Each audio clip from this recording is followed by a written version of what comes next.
Sheffield United didn't just book a ticket to Wembley, they punched it, stamped it, and sent it via express delivery. In a semi-final demolition that will go down in championship history, the Blades bulldozed Bristol City with a 6-0 aggregate win to storm into the playoff final. Let's say that again for the folks in the back, 6-0. A clinical 3-0 away win in the first leg had already put them in pole position.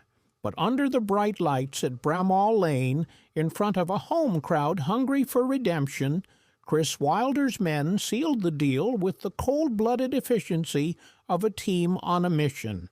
And that mission? A Premier League return just 1 year after relegation. First leg, the hammer blow. The writing was already on the wall after the first leg at Ashton Gate. Rob Dickey's red card changed everything. He hauled down Kieffer Moore and handed United a penalty they gladly accepted. Harrison Burrows coolly slotting it home. From there, it was a Blades blitz. Subs Andre Brooks and Callum O'Hare adding 2 more to complete a nightmare night for Bristol City. Already down 3-0 heading into the second leg, the Robins were staring up a mountain no team has ever climbed in EFL playoff history. The crowd hoped, the squad tried, but in the end, Sheffield United were just too sharp, too organized, too hungry. Second leg, business closed. Thursday was ruthless. Sunday was personal. Bristol City came out with early urgency, hoping for a miracle.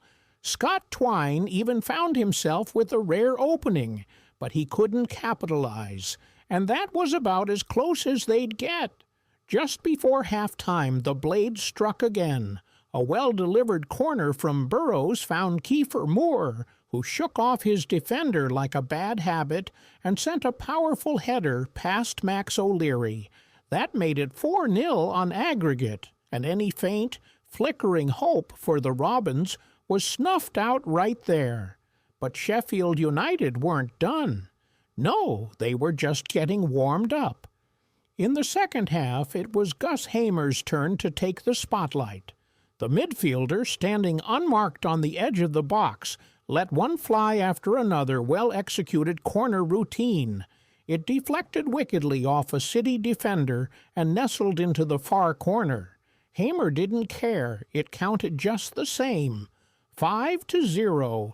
Then to put the final exclamation point on a dominant 2-leg performance, Callum O'Hare, the man who knows the heartbreak of playoff finals all too well, slammed home number 6 after a clever dummy from Burrows let Tyrese Campbell's cross roll into the path of O'Hare, who didn't miss. A record-breaking rout. Let's put this in context.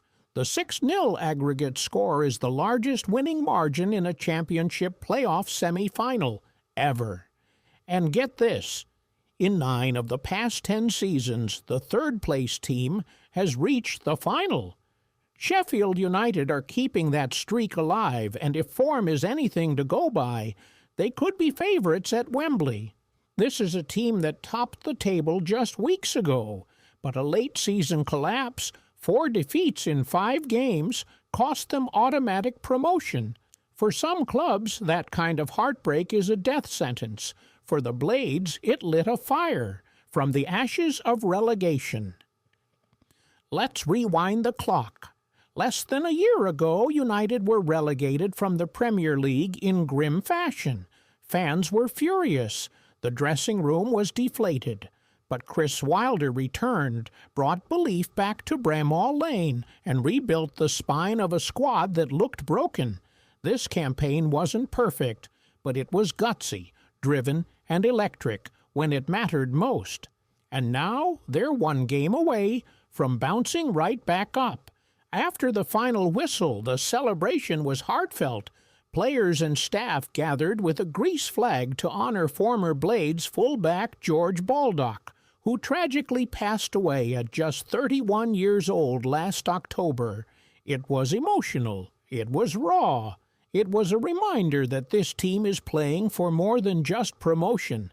Playoff demons still linger. But let's not get ahead of ourselves. The job isn't finished. Because here's the uncomfortable truth. Sheffield United have the worst playoff record in EFL history. 9 playoff appearances, 0 wins in 4 finals. They haven't even scored in any of those finals. That's not just a stat, it's a weight. And on May 24th at Wembley, they'll have to shake off the ghosts of failures past. Their opponent, either Sunderland or Coventry City. Both dangerous, both desperate. For Bristol City, a bridge too far. Let's give the Robins their due. Clinching 6th place on the final day was a victory in itself. This is a team that finished closer in points to relegated Luton Town than they did to Sheffield United. Manager Liam Manning took charge and steered a young, injury-hit squad into the playoff picture. That's no small feat. But against a battle-hardened side like Sheffield United, they just didn't have the weapons or the depth, with key players like Joe Williams injured and Rob Dickey suspended. The second leg was always going to